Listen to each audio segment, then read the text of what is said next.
आइए जानते हैं कर्म क्या है। तो बहुत पहले की बात है, प्रेमानंद महाराज जी ने भी एक कहानी सुनाई है और आइए हम भी आपको विस्तार से बताते हैं। एक गांव में दो दोस्त रहते थे, यानी मित्र, दो मित्र रहते थे। गांव पर उनका काम धंधा नहीं चल रहा था और रोज़गार भी नहीं मिल रहा था, तो उन्होंने सोचा कहीं दूर चला जाए, कहीं ऐसे शहर में चला जाए जहाँ पर अच्छा बिजनेस करें, अच्छा कमाएं और अपनी गरीबी को दूर करें, अपने माता पिता को खुशी दें और घर बनाएं, गाड़ी लें और सब कुछ करें। एक बड़ा सपना, एक बड़ा सोच लेके और गांव पे रहते थे। फिर उन्होंने सोचा चला जाए। तो गांव पे या कहीं भी यार दोस्त होते हैं, एक दूसरे पे भरोसा करते हैं, एक दूसरे को अपना समझते हैं। तो वो भी ऐसे ही थे, एक दूसरे पे भरोसा करते थे, एक दूसरे को अपना समझते थे और काफ़ी गहरी दोस्ती थी। फिर क्या हुआ, प्लान बना के माता पिता से आज्ञा लेके और दोनों मित्र ट्रेन पकड़कर चल दिए अपना मुंबई शहर में। जाने के बाद वहाँ काम धंधा ढूंढ के मेहनत मजदूरी किया उन्होंने। मेहनत मजदूरी करके उन्होंने सोचा कि नौकरी में ज़्यादा पैसा है नहीं, कुछ बिजनेस किया जाए।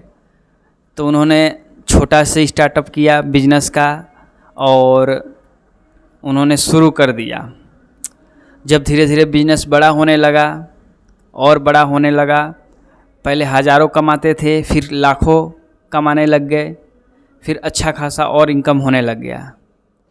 जब अच्छा खासा इनकम होने लगा तो एक दोस्त को मतलब नीयत में खोट आ गई उसने सोचा कि यहाँ तो हम दोनों ही रहते हैं, हम दोनों को कोई पहचानता नहीं है, पर कहते हैं कि ऊपर वाला सबको देखता है। उनको एक बार देख लेना चाहिए, एक बार सोच लेना चाहिए कि हम कुछ गलत करने से पहले हमें और कोई देखे ना देखे, ऊपर वाला ज़रूर देखता है। उसने ये नहीं सोचा कि कोई और देख रहा है, उसने सोचा कि यहाँ तो कोई है ही नहीं हम दोनों के सिवा, हम दोनों 50-50 के पार्टनर हैं। और उसने सोचा कि मैं अपने दोस्त को मार देता हूँ, उसके बाद मुझे ही सारा प्रॉफिट होगा 100%। फिर उसने क्या किया, खाना में जहर मिलाकर और दे दिया अपने दोस्त को।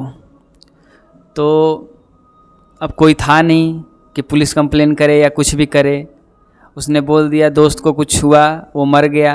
आसपास के पड़ोसी पूछे तो उसका कहानी वहीं ख़त्म कर दिया। उसके बाद तो वो 100% होटल का मालिक हो गया, उस बिज़नेस का मालिक हो गया। अब जो भी प्रॉफिट होता उसी को मिलता, वही अब हेड हो गया वहाँ का। अब उसके पैसे दिन दुगनी रात चौगुनी बढ़ने लगे। जहाँ कमाता था महीने का 10 लाख, वहाँ कमाने लगा 20 लाख। अब अकेला मालिक हो गया, पैसे कमाने लगा, अच्छा खासा पैसा कमाया, अच्छा खासा इकट्ठा हो गया पैसा। फिर सोचा चलते हैं गांव गया, ज़मीन लिया, घर बनवाया, गाड़ी लिया, सब कुछ। जब वहाँ पहुँचा तो उसके दोस्त के घर वाले पूछे कि तुम्हारे साथ तो मेरा बेटा भी गया था, वो कहाँ रह गया? तो उन्होंने बोला कि वो हम साथ निकले ज़रूर थे, पर वो हमसे पहले आ गया, अब कहाँ गया हमें नहीं मालूम। ऐसे बोल दिया। तो माँ बाप ने भी समझा कि चलो वो निकल गया होगा, कहीं और कमा रहा होगा या आ जाएगा। अब तो ज़मीन लेके घर और बनवा के अब उसके माता पिता बोले कि बेटा बड़ा हो गया है, पैसे वाला भी हो गया है, अच्छा कमाने लगा, अच्छा करने लगा, अब इसकी शादी कर दिया जाए। उसका शादी हुआ। शादी होने के बाद 1-2 साल बाद बेटा हुआ और खुश हो गया कि चलो बेटा हो गया है, अब क्या करना, भगवान ने सब कुछ दे दिया, धन संपत्ति दिया, प्यारा सा बेटा दे दिया। अब बेटे को पढ़ाना लिखाना प्यार दुलार में लगे रहे माता पिता परिवार सब। अब लगे रहे। उसके बाद जब बेटा कुछ बड़ा हुआ, जैसे 18-19 साल का हुआ, 20 साल का, फिर सोचा बाप ने कि मेरे पास तो बहुत पैसे हैं, बेटे को इंडिया के बाहर भेजा जाए ताकि कुछ पढ़ लिख के कुछ बड़ा डिग्री हासिल करे। बाहर से पढ़ेगा तो और नाम होगा और अच्छा नौकरी मिलेगा, अच्छा बिजनेस करेगा। फिर क्या किया कि उसको अमेरिका पढ़ाने के लिए भेज दिया। जब वहाँ चला गया बेटा, पढ़ने लगा, फिर उसको एक बीमारी लग गई। बीमारी लग गई कुछ समय बाद। फिर जब बाप को पता लगा, वो इलाज के लिए पैसा भेजता रहा, ठीक नहीं हो पा रहा था उसकी बीमारी। यहाँ से जो ज़मीन लिया था वो बेच दिया, जो घर बनवाया वो बेच दिया, लोगों से कर्जे लेकर भेज दिया कि मेरा बेटा स्वस्थ हो जाए, बस मेरा बेटा ठीक हो जाए, धन संपत्ति तो फिर कमा लेंगे, फिर कर लेंगे। ये सोच के पूरा पैसे बेच दिए, करोड़ों कर्ज हो गए। तब सब कुछ बिक गया। तब बोलता है कि बेटा तू वापस आ जा, हम तेरा इलाज वहाँ नहीं करा पाएंगे, तू वापस आ जा। अब हमारे पास पैसे नहीं हैं कि हम तुझे पैसे भेज सकें। जब वो वापस आया, अब बेटा उस बीमारी में पड़ा रहा। अब बाप देखकर उसे रोना आ गया, बाप को, परिवार को रोना आ गया। तो जब उसका अंतिम समय आया बेटे का, तब वो हंसा बेटा और बोला, दोस्त पहचाना मुझे? वो चौंक पड़ा उसका बाप। उसने बोला, दोस्त क्यों बोला? उसने बोला, मैं वही हूँ दोस्त जिसे तूने जहर देकर मार दिया था, पूरी संपत्ति हड़पने के लिए। पूरा जो हम पार्टनर थे, तूने सोचा कि मुझे मार के पूरा संपत्ति, अकेला मालिक बन जाऊंगा कंपनी का, पूरा संपत्ति मेरा हो जाएगा। पर देख, भगवान सब देखते हैं, ऊपर वाला सब देखता है। तेरे बेटे के रूप में भेजा भगवान ने, और मैंने तेरे सारी संपत्ति, सारा पैसा, सारा कुछ ले लिया और तुझ पे करोड़ों का कर्जा चढ़ा दिया, जो तू जिंदगी भर भरेगा। और उसके बाद वो मर गया। उसके बाद बाप बहुत रोया,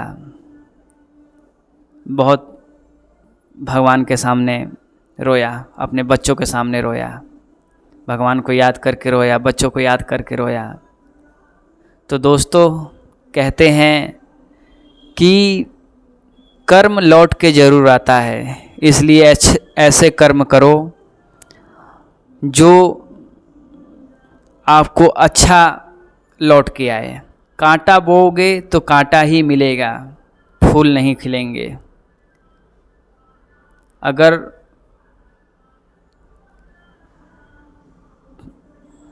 कड़वी चीज़ बोओगे तो मीठा चीज़ नहीं आएगा।